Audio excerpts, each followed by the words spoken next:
And so now let's look at these verses in the middle of this big poem. And these are rightly famous, but just remember as you hear this, this was written 700 plus years before Jesus came. Look at God's word, verses 4 through 6, and hear the gospel. Surely he has borne our griefs and carried our sorrows. Yet we esteemed him stricken, smitten by God, and afflicted, but he was wounded for our transgressions. He was crushed for our iniquities.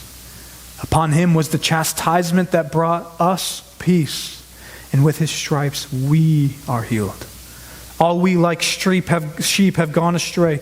We have turned every one to his own way, and the Lord has laid on him the iniquity of us all. To really get the thrust of those three verses, notice this with me. So the first person, personal pronoun, if you will, meaning we translate it as either we or us or ours in English.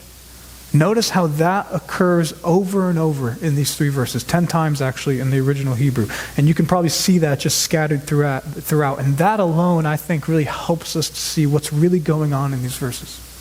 And most centrally, why the suffering servant came and did what he did. Because as for us, notice, the whole underlying thrust of these verses is we know it. You and I, we've got our own griefs, our sorrows, to use the language of verse 4. We've got our own transgressions and iniquities and lack of peace and healing, to use the language of verse 5. And why? Well, above all, verse 6, because we've all gone astray. We've turned every single one of us to our own way. And church, that last line there is sin in a nutshell. Sin, according to God's word, isn't just or mainly these big external things that we do. Instead, much more frequently and honestly much more devastatingly, sin is just you and me turning away from the one who made us and going our own way. Right, that's mainly it. God made us. God loves us. He designed you and me. He designed us to know him and love him and spread his glorious love and creativity into this world in the best way. But nope. We just go our own way. So that's all of us.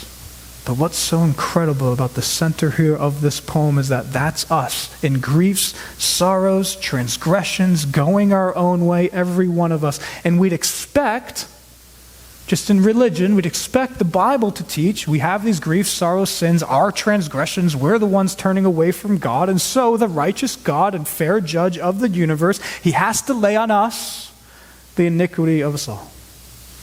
That would be totally fitting and fair.